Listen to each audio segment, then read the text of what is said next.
Welcome to the Fabian Network, Women's Network panel on domestic abuse, violence against women and girls and COVID-19. We're really delighted to have an excellent panel here this evening, and also we're very grateful to all of you for joining us. As we know, this is a very pertinent issue. It has been for many, many years, but specifically right now with the COVID-19 crisis as well. This discussion is needed, and more importantly, we need to see some urgent action on the issues we're here to discuss. So I'm just going to do an introduction and then introduce you to our panel, and then we will start the conversation. And we also encourage you to ask questions. You can do so through the Q&A button, and please do feel that you can ask questions, because we do want this to be an interactive discussion as well. So, as I said, welcome to the panel. My name is Shaista Aziz. I'm co-vice chair of the Fabian Women's Network. I'd like to thank our chair, Sarah Hyde, and my fellow co-chair, Hindi Sandhu, and our executive committee members for their assistance to make this panel happen.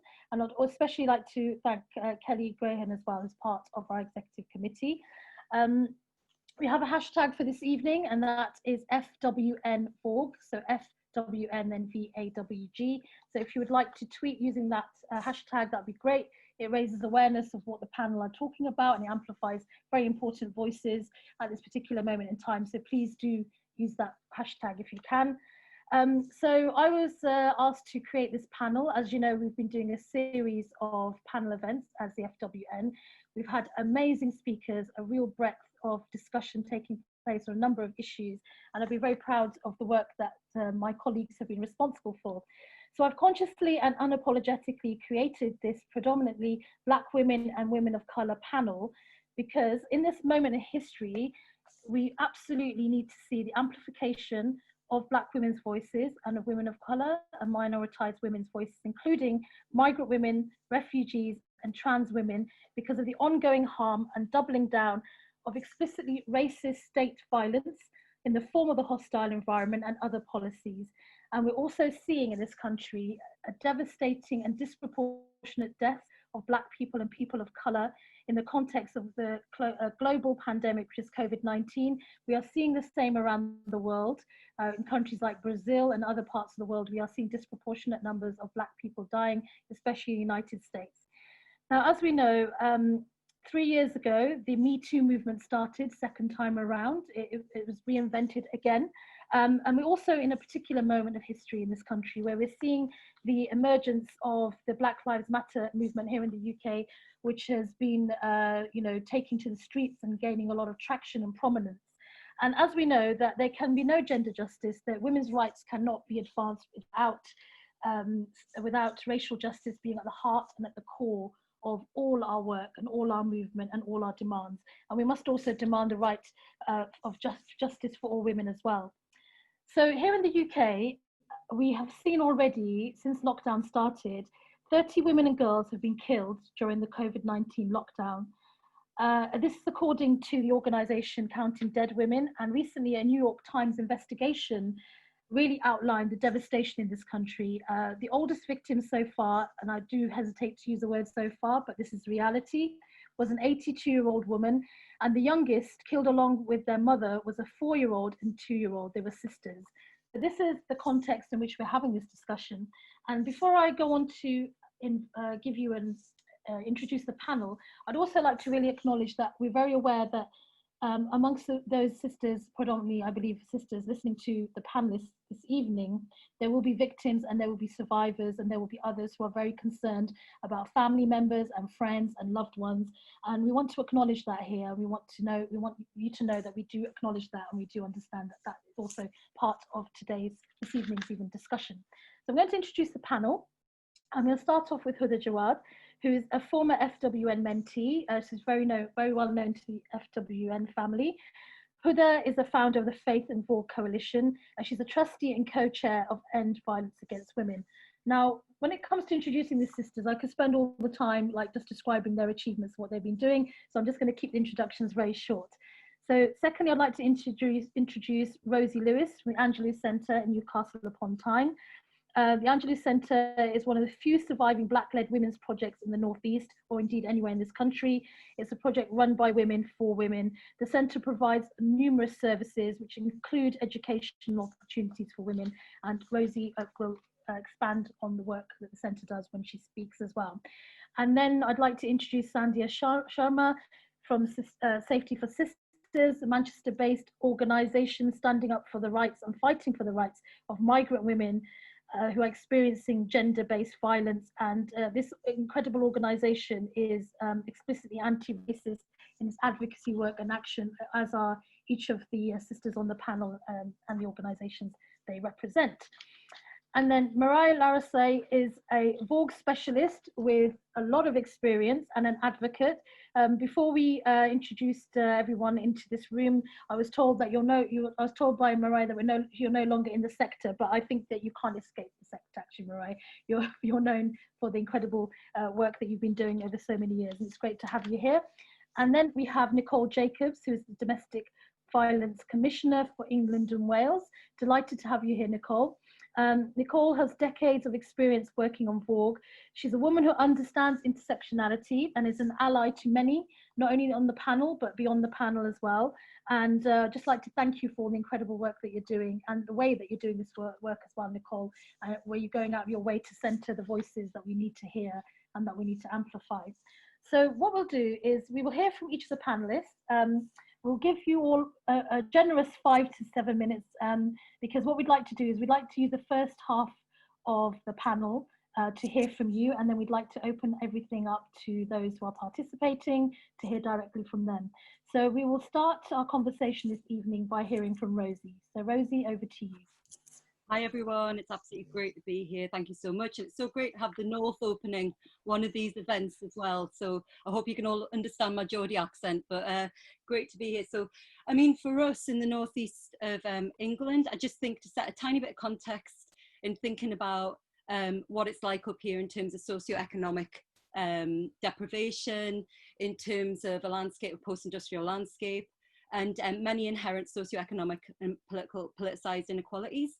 Our workforce up here, thinking about the public service and public sector, because I'm going to have a bit of a focus on that today, is a majority, very white, static workforce. We have the fastest changing demographic in the country, very static workforce, less than 5% Black minorities workers in certain areas. And that really does kind of link into our socioeconomic work as well. So we're an open access women's centre, Black minorities women's centre, but a big proportion of our work is around violence against women and girls, yeah?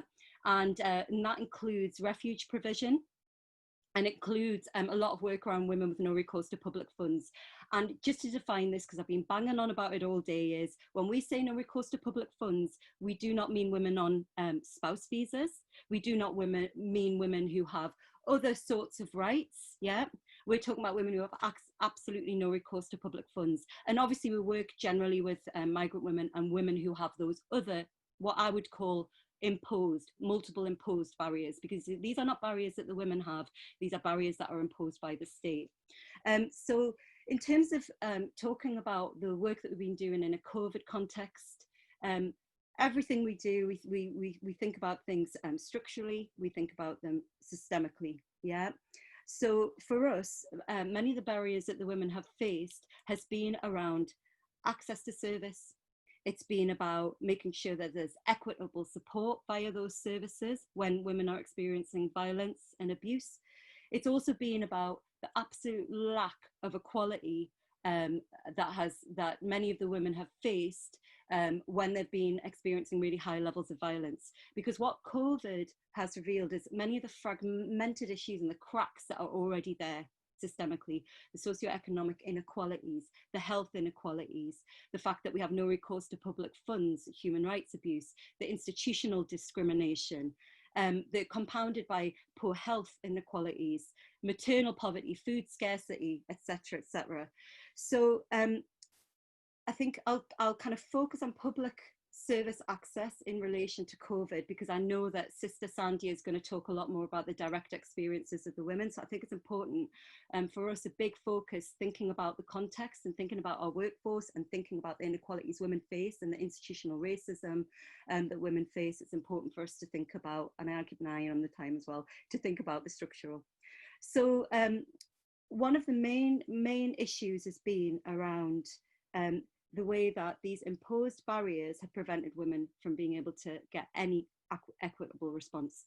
So what we're finding is women have been through excessive amounts of violence. The ones that are actually managing to get any support, when they're reporting, the thresholds are much higher in terms of levels of violence and what would be determined to be complex needs.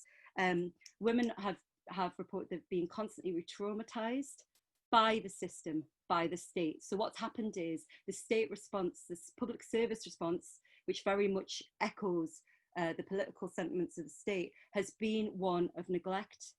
It's been one of basically ignoring a lot of the women falling through the gaps, having no safety net.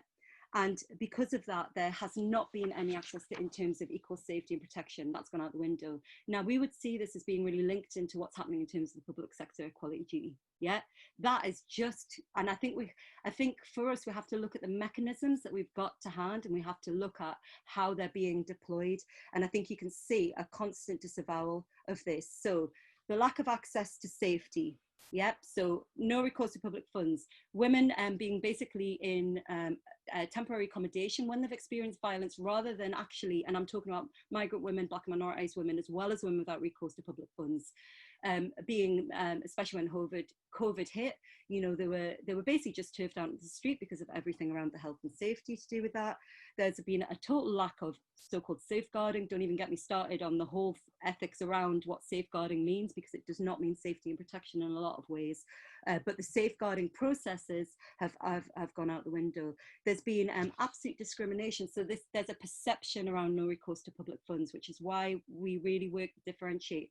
Not that we differentiate around women's rights. All women have rights, regardless of their immigration status, but the perception. So women who are Black minorities, women who basically are Black and brown, are presumed to have no recourse to public funds.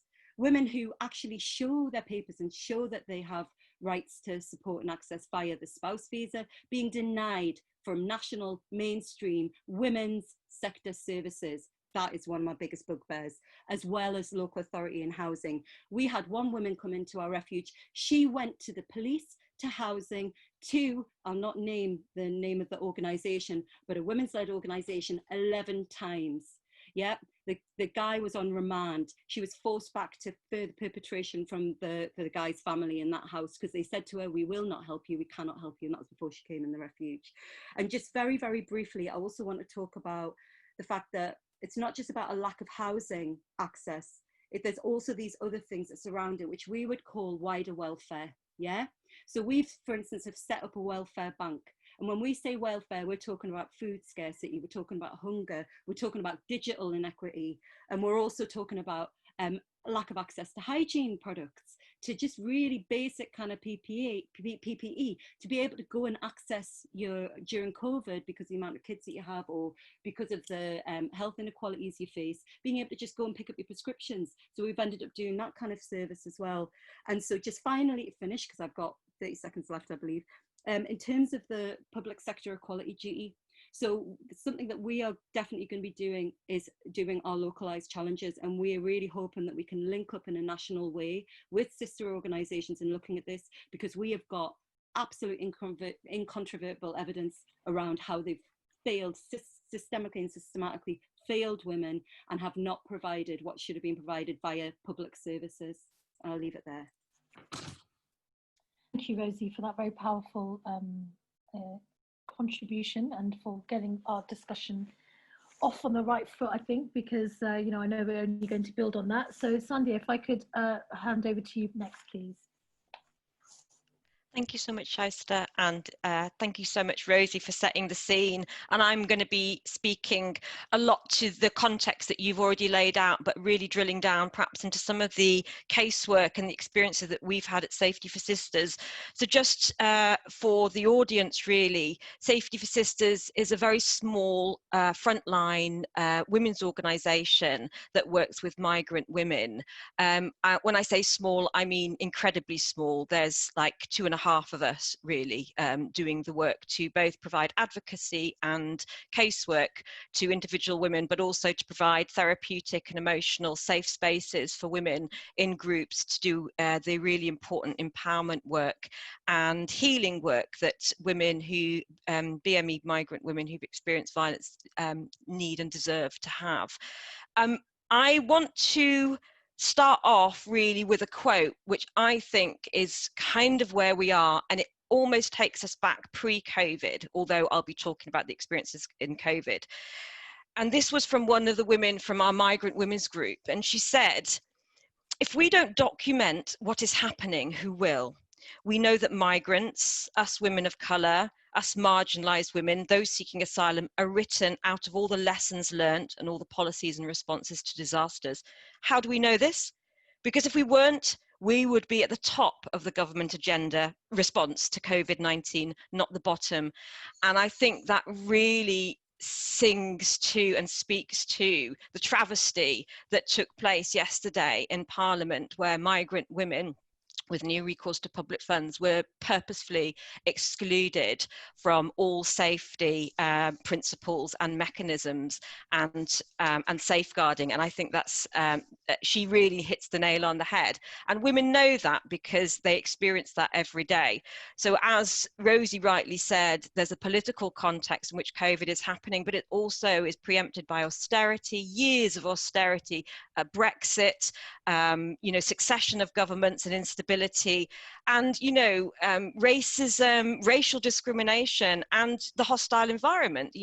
Women know lockdown. They know lockdown. Another quote: "We've been locked up by abusers and family. We've been locked up by the Home Office, and now we're being locked up again. How much more can we take?" And I think women know this experience very well, and so it is another huge level of institutional oppression and discrimination placed upon them. So when we originally on March 24th lockdown until now, and I was going through some of our data and some of our statistics, Safety for Sisters, again, a tiny women's organisation, had a 200% rise in referrals, 100% in casework, and we worked together about 23 cases, 37 referrals and 23 cases. Now, for a tiny organisation, that is absolutely huge. The women that we worked with, we found it extremely difficult to get them safety. It was hard enough beforehand, exactly as Rosie has said, because no recourse to public funds places them outside of society's safeguards, outside of the welfare state. But under a pandemic, to consider that women are going to be destitute, they're going to be starving, and they are unable to, largely, some of them anyway, able to get healthcare, is absolutely unconscionable. And I don't know where we go from that. Another sister in another women's organisation was speaking to someone and saying, women are coming starving, and this was shocking. But also our response is, well, what did we think was going to happen?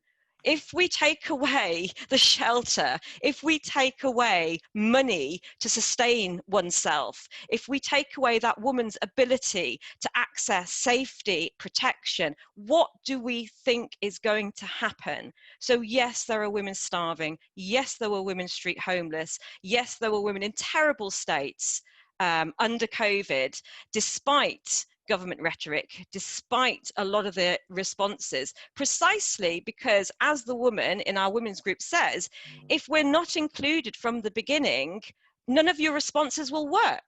None of your responses will work. The issue of marginality has to be embedded right at state level. It has to absolutely seep through every single structure, response, policy, framework it cannot be left to small women's organisations like ours to pick up the pieces, or like Rosie's, or like the other women's organisations. It has to come from the top. So those 37 women, again, all of them had been refused refuge accommodation or had been refused state accommodation.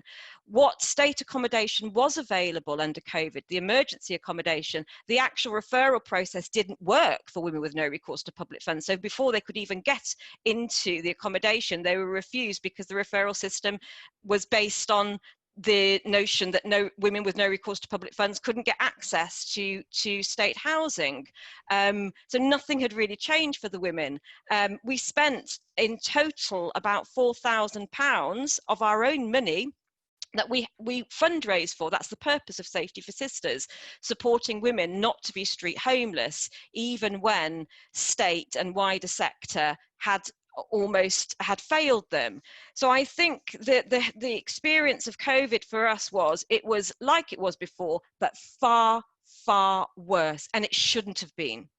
We should have been involved in the mechanisms. We should have been involved in the safety measures. We should have been involved at strategic level to enable our voices to protect women, but that was not the case. The other thing that happened was lockdown was ripe, obviously, for abusers to coercively control women and maintain their control over women. And abusers can also mean family members in some of the cases. So women were in worse situations and during longer periods of time. And we had no response from government saying that women with no recourse to public funds would have equitable access to state provision, emergency provision, and responses from the police. And that meant many women felt, well, we can't leave. It also meant that some of the responses from the cases included police who had responded to an emergency, but had said, because of lockdown and because of your no recourse to public funds, we can't move you. So women were forced to maintain social distancing in the house. One police officer said, for example, you're just going to have to stay at either opposite sides of the house. Now, surely, going back to Rosie's point about safeguarding, that is not safeguarding at all. Women's mental health in terms of the group work has gone through the roof. We are seeing a higher rate of women presenting as suicidal, with suicidal ideation. We have women telling us they're just at the end of their tether. And again, our work is really to maintain some safety for women and to maintain, a really strong framework of communication, so that we hold women almost until we get to a better position. But again, that's been exhausting for staff and for women and the organisation alike. It has taken a great toll on our work. And I just think that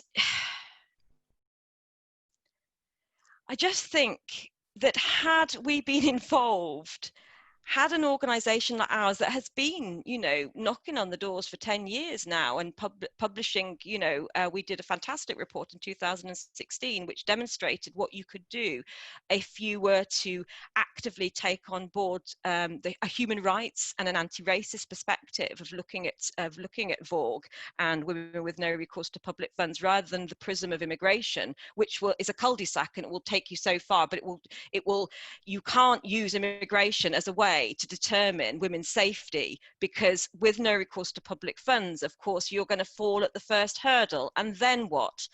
So we'd already done quite a lot of the work, and we'd already shown how you can have a better response that's for women, and it was just so frustrating to have to then, now we're writing our COVID response, frustrating to say, this is what happens when women's voices, marginalized and minoritized women's voices, are not listened to. And so I guess moving forward, our hope is that responses from groups like ours and many others are taken up. It's just a shame that the stark reality is is that yesterday the government didn't. And so it's kind of hard to keep feeling, you know, to keep feeling like we keep going when that is the response from the state. Andy, I'm going to come in there. So just to say thank you very much for your contribution. We can hear the pain in your voice and frustration, and we're all feeling it as well. But thank you very much for that. I'm going to now ask Huda to come in. Hello. Thank you, everyone. It's a pleasure to be here. It's an excellent space and a platform that we can share our expertise, and I'm delighted to be part of an amazing panel of women talking about this issue. There are lots of things I think I'd like to say, but I wanted to pick up on what has already been said. I think what has been really interesting is watching the context in which COVID has exacerbated already existing inequality and barriers to support. What's been particularly interested in is the absence of the voices of women of faith from the kind of public policy debate, and even sector sort of voices around the needs and barriers faced by women of faith in the context of COVID-19. And we know that actually in the period of lockdown, we have seen 4 major faith tradition experience kind of celebrations and mark significant dates in the calendar in which women would be at the heart of the kind of household and the community, where their role both as the anchor of these festivities or these marking of these symbolic sacred dates in the calendar can both provide an opportunity for community and safety and sanctuary, but also can be used to leverage abuse and control. And so what's been fascinating is kind of watching how that lack of literacy on that level has been so clear from our policymakers, but also from our sector. And I think at the Faith and Voice Coalition, when we do meet as partners, we often talk about, well, how are your survivors from your communities and the ones that you deal with are coping with this? And what we have found interesting is that we have found natural allies with some faith community leaders and interfaith activists who recognize the importance of faith and spirituality and a sense of belonging in a community as both an opportunity for using messages to say to survivors that they are not alone, but also to communicate to the community as a whole that actually we are all responsible for the safety of women and families,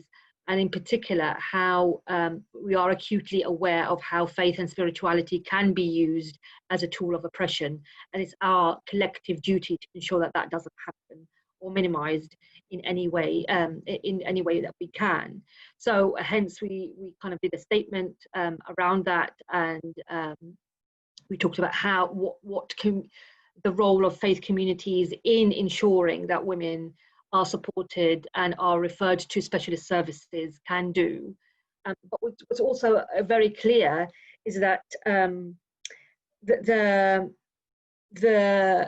the hostile environment, and by that I mean not just immigration, but by that I mean Brexit, by that I mean white supremacy and racism, by that I mean the lack of housing and access to basic services, and I mean also poverty and the lack of equity in terms of resources, all of that, the health inequalities that we have very clearly seen COVID reinforce and focus on in minoritized and BME communities, really is something that, as the IMCAN report says, this is pandemics that we have been living for many, many years. It's nothing new, but I think what's been really interesting is watching how suddenly mainstream society has woken up to the fact that there is a threat and their reaction to it. And so, like many of my previous sisters and speakers have said, women have been learning to navigate danger and death for a very long time. But what's made it really difficult is precisely the lack of understanding and literacy and awareness of those in power and those who are setting the agenda to the needs of survivors. And so, you know, we have at EVAW and other sector organizations have very clearly stated their desire to have somebody like Nicole, the Domestic Abuse Commissioner, at COBRA meetings, to be involved at the very highest levels of discussions around public policy and responses to domestic abuse and violence against women and girls. And I think that's really, really central to how the support and access to safety for all women is achieved. Also, what has been very clear is that the hard work that the sector has put in during lockdown at the very beginning to say, actually, but if it's domestic abuse, you don't have to stay at home. But what was very clear is that that message seemed to have a particular woman in mind. And I question, who is that woman that these various ministers were addressing? Who did they have in mind when they were saying, oh, but if you are suffering from domestic abuse, please get in touch? Because it's very clear it's not the women that Rosie's organization deals with, or, you know, Safety for Sisters deals with, or the women and the services that, you know, partners in the Faith and Vogue Coalition support, or IMCAN support. So it's very, very important that actually we examine and interrogate who is it that we are talking to when we say survivors of domestic abuse. Who is the image of the woman that comes to mind? Because it feels like even when we're talking about survivors, we tend to kind of miss out certain women. And I think that's really important. And as a sector, I think we have a long way to go in terms of trying to provide that sense of solidarity and an intersectional analysis and practice to our work.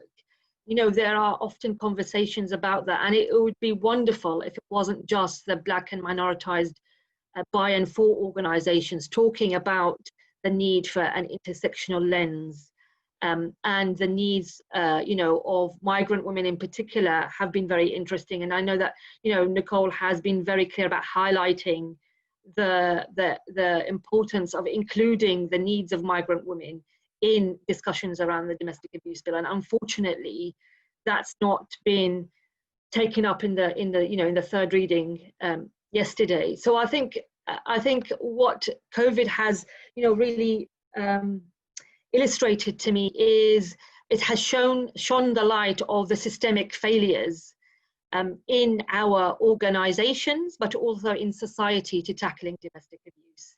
For I think what we find ourselves as a sector is in this very hard position of whether being advocating for the survival of our survivors or our survival as a sector. And what that has led is this approach that there isn't enough to go around, and there's only the best thing we can do is help the most, you know, it appalls me to say that, the most common denominator, which is not minoritized women, which is not migrant women. And I think that's really important, is to highlight that actually we as a sector are divided in our analysis. Actually, we don't realize that we have a lot of power. Collectively, if we come together, we can have a transformational impact on the way policy is done, on the way funding is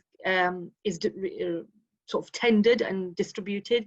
And I think now, with the advent of the George Floyd murder and the consequent Black Lives Matter protests in the UK, what we have seen is a real wake-up call within the third sector in general about its role in openly or unconsciously propping up white supremacy, which ends up kind of limiting the support that all women should receive, whether they are minoritized or white women. And that's been really the biggest kind of revelation for us, is the way in which COVID-19 has enabled a further re-entrenchment of the divisions within society, but also the need for our sector to act in solidarity now. Thank you. Thank you, Huda, for that very powerful contribution and your very clear call to action to the sector as well, which is very refreshing to hear. It has to be said, to hear it so clearly. We have two more brilliant panelists, and then we will go to the Q&As. Just to say, if you have a question, please can you post it in the Q&A function? It's on the toolbar right at the bottom of the screen, where you can, we're obviously watching this panel discussion. So I will now ask Mirai to speak, and then we'll go on to Nicole. We are now kind of 5 minutes past 8. So we need to end at 8:30. I don't want to curtail your conscience, but I do want to make sure we also get to the Q&A as well. So Mirai, over to you. Thank you, Shaista, and thank you for inviting me to kind of hang out on a Tuesday evening with this group of warrior women. I wasn't quite sure in many ways whether I should be participating, because I am not in the sector in the same way anymore. And in fact, I think what I've done is I've labeled myself as an independent troublemaker. So let's get into making some trouble now. Before, I address some of the key points, we don't have time or words to name the Black women, the women of color who have been killed by men, or have been killed through a white supremacist heteropatriarchal system. But I want to say some names. I want to say Belly Mujinga. I want to say her name. I want to say Biba Henry, and I want to say Nicole Smallman. And I want to say those names because, for me, some of what we're dealing with right now, a context where we can have police officers taking selfies beside the murdered bodies of 2 Black women, should indicate the kind of ways that some bodies, some lives actually really do not matter on these islands that we call home. And I want to start off in that place, because I want to say that Black women of color have been saying for time, get your knee off our necks. We have been saying that we are tired. We have been calling on our white sisters in the sector, in the broader feminist movement, to bring solidarity to us. We have been calling on the state to be accountable for the harms that it has inflicted on us. We've been calling on the state to stop locking women up in Yardswood. We have been calling for, kind of ending immigration detention. We have been calling for changes at a structural level that would make such a significant difference at an individual level. And our words, as or my sisters have pointed out, have largely gone unheeded. And so we find ourselves at this time where, as Huda said, we entered COVID-19 on the back of the Brexit conversation, right? With Brexit, and we saw the xenophobia, we saw the racism, we saw how white supremacy surfaced unapologetically, throughout some of those debates and discussions and protests and all of those things. And so we find ourselves in a weird way, in the middle of this perfect storm, where some people who may have wanted to look away are probably less able to look away now. And so it feels like a very painful moment, one that is laden with grief. But I also see this as a moment of great potential, in the sense that, we're, calling in my sisters within the broader women's movement. Like when you go on social media and you say, and people are hashtagging Black Lives Matter, and you go, what about the woman? Which woman are you talking about?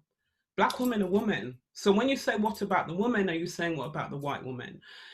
when we're constantly put in positions where there's an expectation that we can somehow separate our sex or gender away from our ethnicity, or, you know, like the legacies of racism and colonialism, that somehow a disability should be put on to one side in favor of this weird idea of gender, we're constantly being called upon to fragment ourselves, to tear ourselves into pieces to fit within systems that actually were not designed for us, by us, or with us. And so this is not like a plea for solidarity. This is just a statement, which is like, sisters, are you going to show up? Like, white sisters, are you going to show up?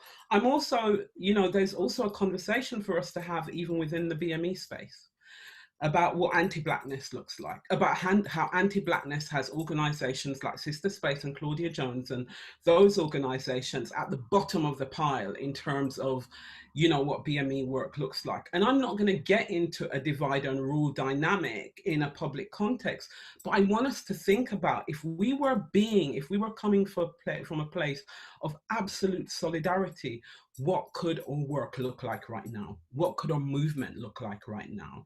Because as Huda said, and as other sisters said, actually we haven't necessarily we haven't always gone forward with a united front. I don't have to agree with everything my sisters here right now are saying or doing, but I do want us to be able to actually stop the homogenous approach to violence against women and girls, stop centering white folk, stop centering white, non-disabled, heterosexual women.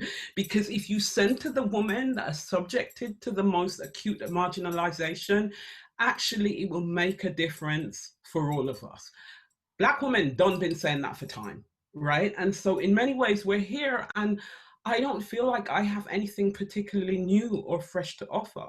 What I feel like is this is a moment that we can choose to use wisely and collectively, or this is a moment that we can actually look back on 20 years from now and go, we missed the opportunity.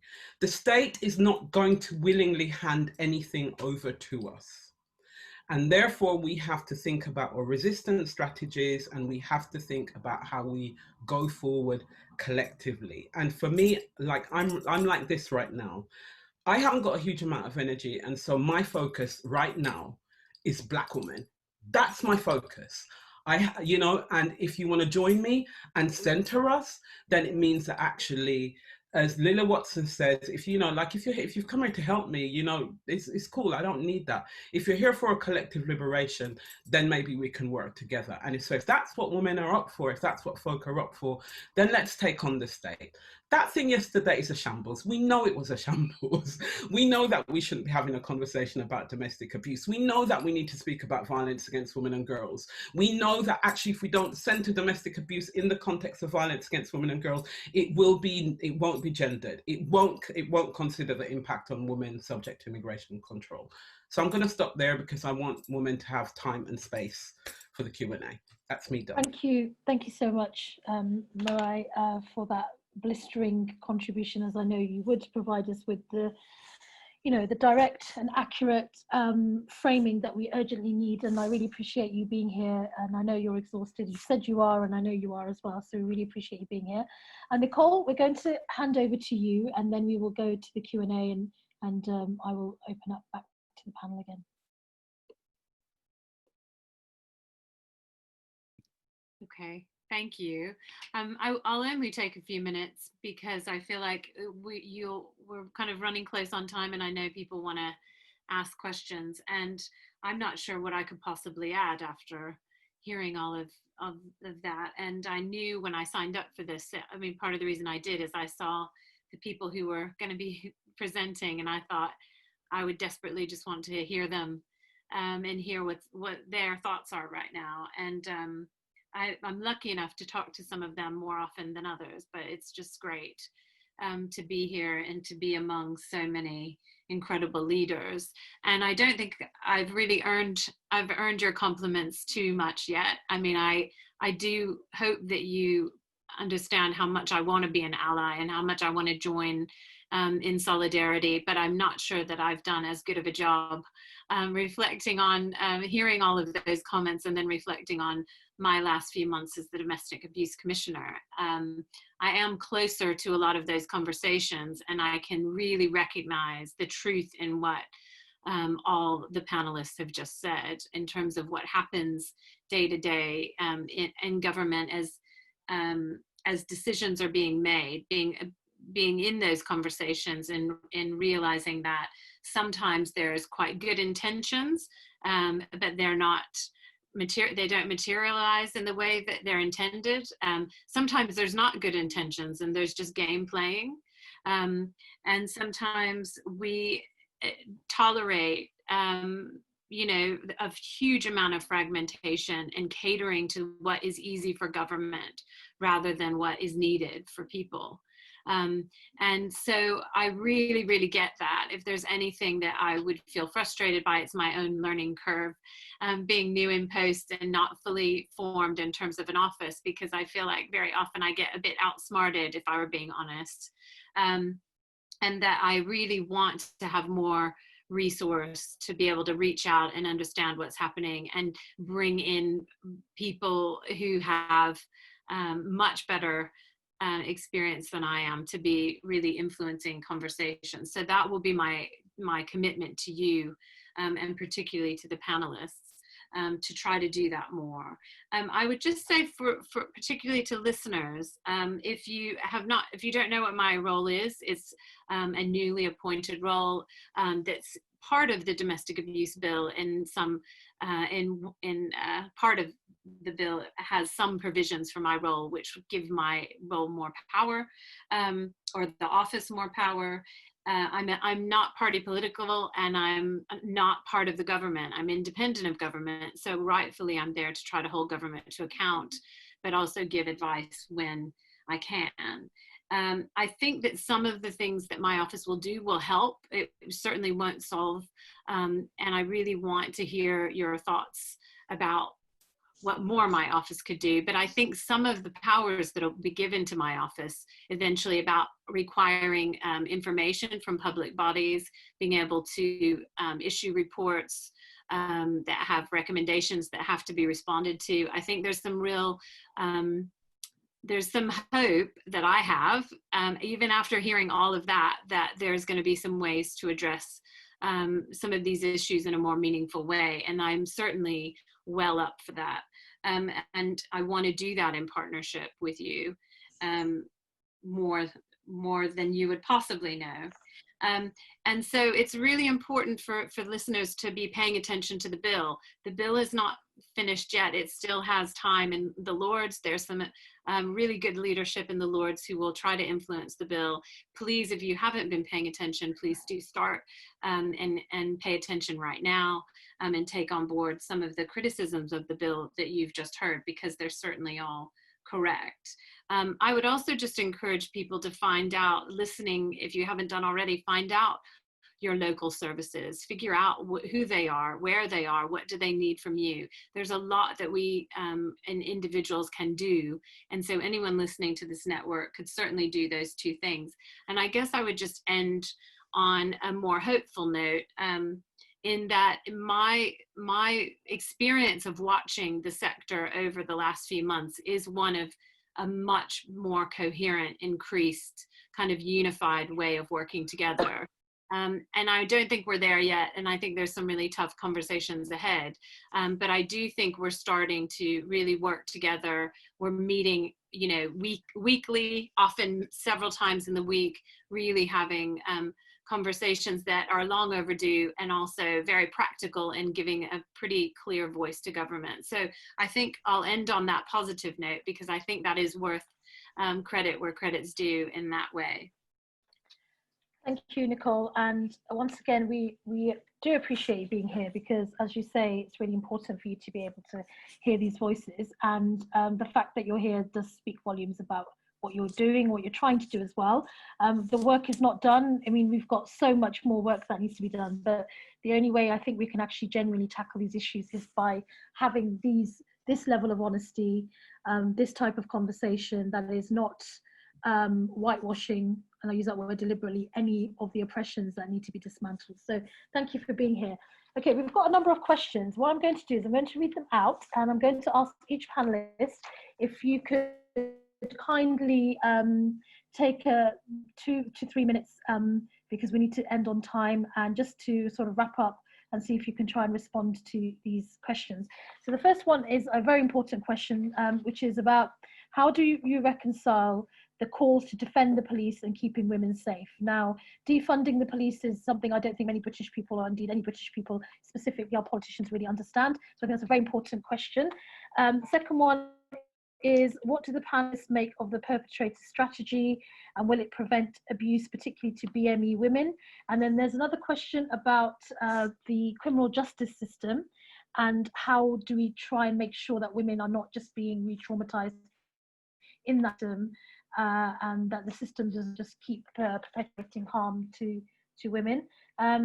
So I know it's really impossible to try and answer those questions and to do a summary in maximum of 10 minutes, but I am going to ask you to try and do the impossible. So I think what we'll do is, if everybody agrees, Rosie, if we go to you first for that, and then I'll name the other panelists. Yeah, I'll toggle very fast, and I think I might have missed some of that. I'm trying to, because the questions are really dense, which was brilliant. It just shows the level of analysis that is going on across the board. So very briefly, I think I want to just couch this, echoing many of the sisters here, to say the DA bill, it just reflected the agenda. You know, like, we know what the agendas have been. It's been very, very clear in terms of state repression, in terms of institutional racism and violence. And we knew NRPF women were going to be off the board. Sorry, no recourse to public funds women were going to be off the board. It also reflects a wider political agenda, unfortunately, that is recurring across all the consensus and all the parties. And I think what we've really got to start to do is look at dismantling systems. Yeah, we've got to look at kind of how those systems are integrated and working together, and are very much bolstered by the political so-called democratic parties. And I speak about that individually. I wish I could be here as a troublemaker, because I'll probably say a lot more, but I'm here at the end of the day representing my organisation. So in terms of this idea about defunding the police, so the thing that keeps coming to my mind about that is there is absolutely a correlation between the systematic, particularly since 2000, because this isn't just since 2010. Well, really, it's about the way that neoliberalism has worked. And remember, that was under a Labour government as well. And that's been, there's just been this continual kind of removal of like community-based services. We ain't got youth services. We ain't got any of the support services that we had. And I'm not talking about necessarily local authority-led services there. That's had a huge impact. So when we talk about defunding the police, I'd like us to think about that in a systemic way. Because one thing we haven't discussed here, but all of us are having a lot of conversations about, is the way that a lot of our legislative so-called safeguarding arrangements, and I include children's safeguarding, so-called adult safeguarding, are punitive measures that are controlling women and are absolutely devastating women around that. So I think we've got to think about it. How do you, it's not the whole move around the abolitionist approach and the defunding or the refunding or the reallocation, we have to think about it systemically. This is not just about the police.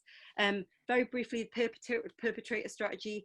Again, you know, like, what I'd say is about any element of the bill. In fact, I don't even want to talk about it, because you know what? If you ain't got migrant women, if you ain't got women without recourse to public funds, it isn't a bill, right? That's the line that we would take, because it's either for all women or it's not working at all. And I think I'll leave it there, because everybody else should speak. Thanks. Great, thank you so much, Rosie. So again, sisters, if I just ask you to be brief, and if you want to make some points that perhaps Rosie hasn't made, I'm sure many of us want to echo what she's saying anyway. So Sandy, if I could come to you and just give you 2 minutes. I think all of these issues, really, the starting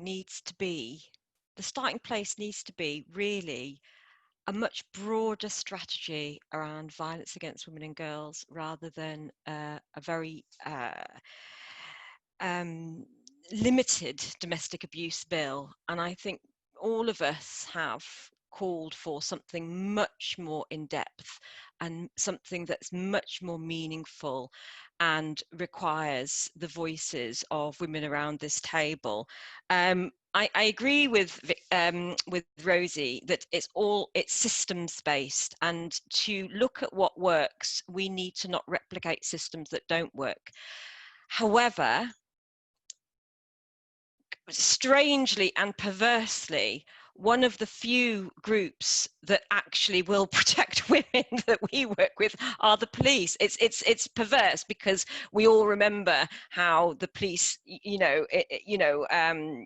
I'm old enough to know, working back in the early 90s, when the police would be called into largely black neighborhoods and say, show us your immigration status before they, so black women felt really, really afraid about calling the police, because they were also aware of the institutional racism. And I'm not taken away from that, but it's a deeper conversation in some ways, and a longer conversation that we need to have around what replaces it. How would we like that to be? And like Rosie said, I think community services are so vital for the women we work with. Community is their home.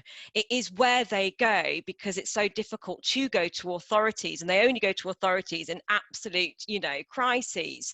And lots of migrant women, again, the relationship with the police is very complicated, because the police will often say, then we'll show us your papers,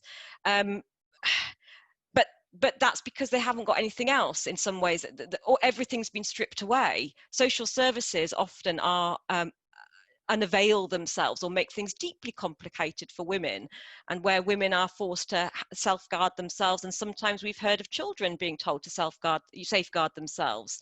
So I think it's a wider discussion. I'm sorry. I'm going on. You're not going on.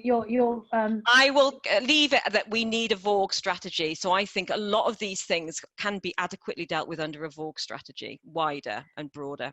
Thank you so much. And I believe this is the beginning of this conversation, because we need to keep this level of honest discussion going, and we need to develop action. So we've got 3 minutes left. So Mariah, if I go to you, and then I go to you, Nicole. So super quickly, I'm really clear we need a violence against women and girls strategy, which includes responses that aren't simply about criminal justice responses, but are about ways that women can be effectively supported into safety, that actually deals with prevention appropriately, that actually, like I said earlier, Imcan's drafted an alternative bill. That would, like, at least the part of that would work. In terms of the issues around criminal justice system, I actually believe in a dismantling of the existing system. The system was not designed to protect and keep safe and liberate any of us. The system was designed to keep the status quo, to maintain the status quo.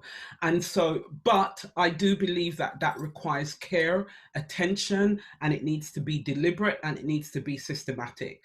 And some of it, this notion that communities aren't safe, communities are also, for some women, their primary site of safety. In the same way, you might have good police officers that do amazing work, and the police officers that are doing really crappy stuff.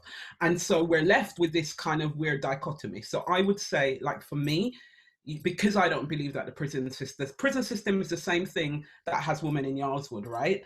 Women in Yarlswood without charges, let's bear that in mind. So indefinite sentences as and when. And so I think the entire thing needs to be completely dismantled and reconfigured, but it does need care.